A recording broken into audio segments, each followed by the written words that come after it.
Gathered in the cause of liberty. That's why we're here. This is a unique moment.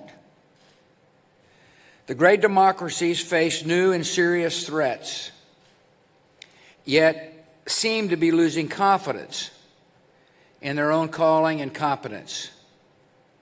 Economic, political, and national security challenges proliferate, and they're made worse by the tendency to turn inward. The health of the democratic spirit itself is at issue, and the renewal of that spirit is the urgent task at hand. In recent decades, public confidence in our institutions has declined. Our governing class has often been paralyzed in the face of obvious and pressing needs. The American dream of upward mobility seems out of reach for some who feel left behind in a changing economy. Discontent deepened and sharpened partisan conflicts. Bigotry seems emboldened. Our politics seems more vulnerable to conspiracy theories and outright fabrication. There are some signs that the intensity of support for democracy itself has waned.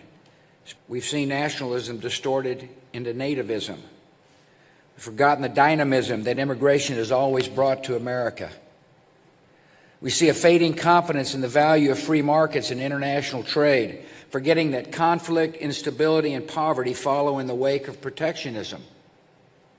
We've seen the return of isolationist sentiments, forgetting that American security is directly threatened by the chaos and despair of distant places, where threats such as terrorism, infectious disease, criminal gangs, and drug trafficking tend to emerge.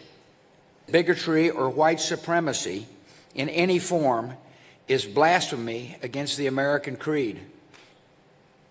Bullying and prejudice in our public life sets a national tone, provides permission for cruelty and bigotry, and compromises the moral education of children.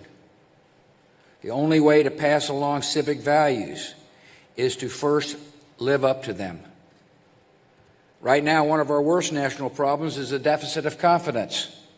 But the cause of freedom justifies all our faith and effort. It still inspires men and women in the darkest corners of the world. It will inspire a rising generation. The American spirit does not say we shall manage or we shall make the best of it.